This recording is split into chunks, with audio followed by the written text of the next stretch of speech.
Assalamualaikum warahmatullahi wabarakatuh. Selamat pagi. Hari ini kita akan mereview kembali pelajaran kita yang sudah kita pelajarin sebelumnya untuk persiapan kita ujian semester ya. Oke, hari ini kita akan mereview bab pertama tentang kedudukan dan fungsi Pancasila. Tapi sebelum kita mulai, sama-sama kita melafazkan basmalah. Bismillahirrahmanirrahim. Di bab pertama tentang kedudukan dan fungsi Pancasila kemarin kita udah belajar beberapa subbab. Yang pertama tentang kedudukan dan fungsi dari Pancasila itu sendiri. Kemudian arti penting Pancasila sebagai dasar negara dan pandangan hidup. Kemudian ada nilai-nilai Pancasila sebagai dasar negara dan juga pandangan hidup. Kemudian terakhir tentang bagaimana cara kita berperilaku sesuai dengan nilai-nilai yang terkandung dalam Pancasila. Oke, pertama kita akan coba bahas mengenai kedudukan dan fungsi dan serta arti Pancasila. Kemarin ada 6 fungsi dari Pancasila. Pertama, Pancasila sebagai dasar negara. Kemudian Pancasila sebagai pandangan hidup bangsa. Yang ketiga, Pancasila sebagai kepribadian bangsa. Keempat, Pancasila sebagai perjanjian luhur rakyat. Kemudian Pancasila sebagai sumber dari segala sumber hukum. Dan yang terakhir adalah Pancasila sebagai ideologi nasional. Keenam hal inilah yang menjadikan Pancasila begitu penting bagi negara kita ya, khususnya sebagai dasar negara dan juga sebagai pandangan hidup bangsa. Ini penting karena untuk menjadikan landasan kita dalam berbangsa dan juga bernegara. Bagaimana cara kita menjadi masyarakat yang aktif dan juga produktif dalam menjaga dan juga mempertahankan negara kita ya. Nah, arti penting dari Pancasila itu sendiri ada beberapa hal. Yang pasti yang pertama adalah untuk mencegah gangguan dari pihak luar dengan baiknya pemahaman kita terhadap Pancasila. Tentu saja kita memiliki nilai-nilai kebangsaan yang begitu tinggi sehingga pengaruh budaya luar begitu mudahnya kita untuk halau ya. Seperti yang kita ketahui bahwa globalisasi merupakan sesuatu hal yang tidak bisa kita hindari, sehingga butuhnya pemahaman yang tinggi sebagai warga negara terhadap Pancasila ini. Nah, kemudian arti penting Pancasila sebagai dasar negara dan juga pandangan hidup bangsa antara lain seperti Pancasila tersebut membentuk identitas jati diri bangsa ya.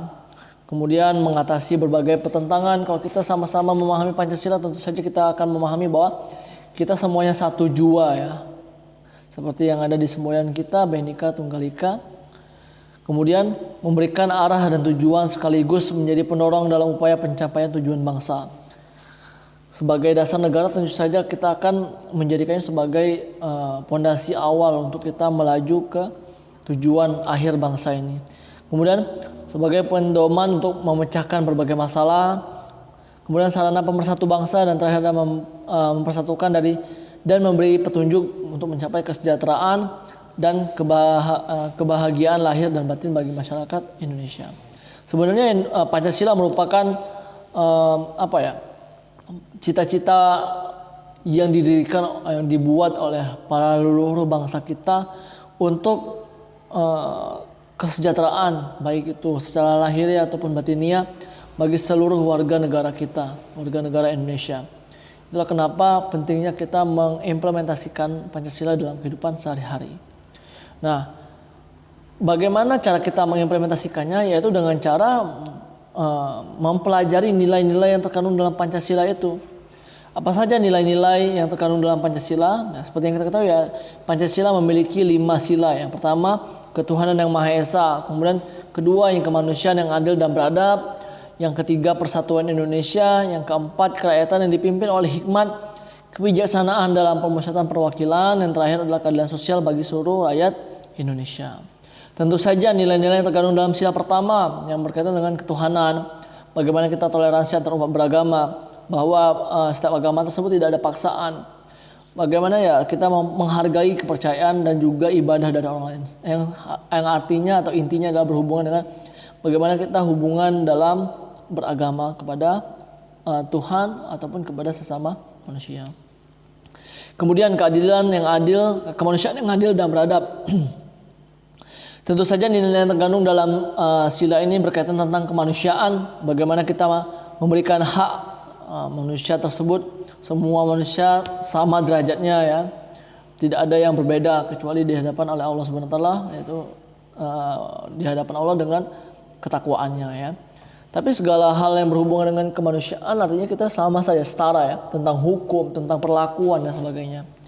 Itulah kenapa harus adil dan juga beradab. Bagaimana kita bisa memperlakukan orang lain dengan beradab ya, dengan adil, tidak ada yang namanya perbedaan ya antara itu suku, ras, golongan ataupun agama ya dan sebagainya.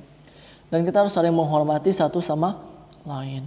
Kemudian persatuan Indonesia. Nah, ini berkaitan dengan bagaimana kita bisa mempersatukan bangsa kita ya dengan keberagaman yang begitu luas, begitu banyak.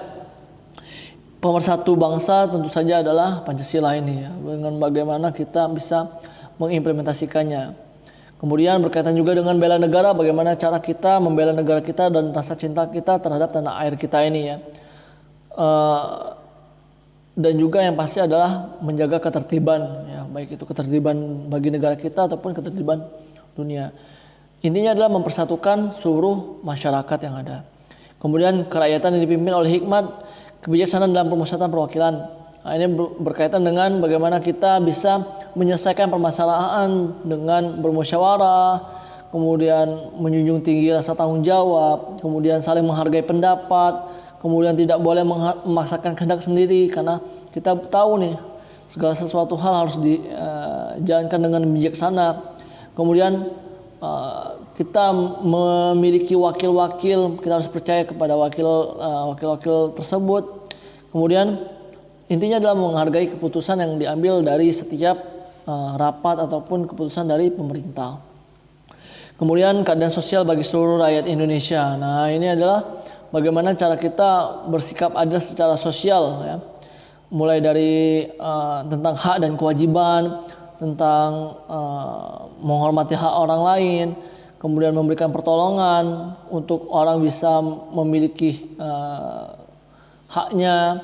Kemudian ya intinya adalah bagaimana cara kita memenuhi semua hak sosial ya yang ada di lingkungan kita ya. Juga berkaitan dengan bagaimana cara kita memenuhi hak diri kita juga dengan cara kita bekerja keras, kemudian menghargai orang lain, menghargai diri kita dan lain sebagainya ya. Intinya tentang pemenuhan hak sosial bagi seluruh rakyat Indonesia. Nah, bagaimana bentuk-bentuk atau contoh-contoh ya implementasi perilaku penerapan nilai-nilai Pancasila dalam kehidupan kita? Kalau dalam lingkungan keluarga seperti kita berbakti kepada orang tua, menyayangi dan mendidik anak-anak kita, misal contoh, atau menghormati sesama anggota keluarga, membantu sesama anggota keluarga, bermusyawarah ketika ada permasalahan, selalu menjaga nama baik keluarga dan sebagainya. Kemudian kalau di lingkungan sekolah seperti menghormati teman-teman yang berbeda agama, misal kalau ada ya. Untungnya di sekolah IT kita semuanya sama ya, seragam yaitu Islam ya. Kemudian menjalankan perintah agama masing-masing tanpa mengekang ya atau mengajak orang lain secara berlebihan. Kemudian melakukan kewajiban kita sebagai seorang siswa dengan benar, membantu atau menolong teman kita yang kesulitan untuk belajar. Kemudian menyelesaikan perdebatan dengan cara musyawarah dan lain-lain sebagainya. Termasuk juga menjaga lingkungan agar tetap bersih ya. Kemudian kalau di lingkungan rumah misal contoh, kita bisa dengan cara mengedepankan musyawarah dalam mengambil keputusan yang ada di masyarakat ya. Kemudian saling menolong satu sama lain kalau ada masyarakat yang terkena musibah. Kemudian bisa juga dengan menjenguk tetangga yang sakit atau menolong tetangga yang sedang kesulitan dan lain sebagainya ya. Atau misal contoh bergotong royong membersihkan lingkungan. Nah, yang terakhir itu bagaimana cara kita menerapkannya dalam berbangsa dan bernegara, lingkungan bangsa dan juga lingkungan negara. Yang pasti adalah bagaimana cara kita bisa menjaga kestabilan negara kita, tidak membeda-bedakan antar suku, ras, golongan, agama, dan lain sebagainya. Kemudian mencintai produk dalam negeri juga, menjaga fasilitas umum, kemudian mematuhi peraturan perundang-undangan yang berlaku, dan saling memberi ketika ada bencana alam yang terjadi di antar daerah dan sebagainya. Intinya adalah kalau kita bisa menerapkan Pancasila ini dengan baik dan benar, insya Allah tidak akan ada yang namanya perpecahan, permusuhan ataupun kehancuran di bidang sosial, ekonomi ataupun dan sebagainya. Tidak ada pembagian golongan, entah itu agama ataupun ras, suku, kelompok yang terpecah belah ya. Semuanya bisa hidup berdamai dengan kondisi yang lebih baik ya, dengan kondisi yang tentram. Oke, itu aja review kita tentang bab pertama, kedudukan dan fungsi Pancasila. Semoga kita bisa tetap menerapkan Pancasila ini baik dalam kehidupan kita pribadi ataupun ke lingkungan yang lebih luas, lingkungan masyarakat. Amin ya rabbal alamin. Oke, terima kasih atas perhatiannya. Itu saja yang bisa saya sampaikan. Sebelum kita akhiri, sama-sama kita lapaskan hamdalah. Alhamdulillahirabbil alamin. Doa kafaratul majelis. Subhanakallahumma wa bihamdika asyhadu an la ilaha illa anta astaghfiruka wa atubu ilaik. Saya akhiri, wassalamualaikum warahmatullahi wabarakatuh. See you next time.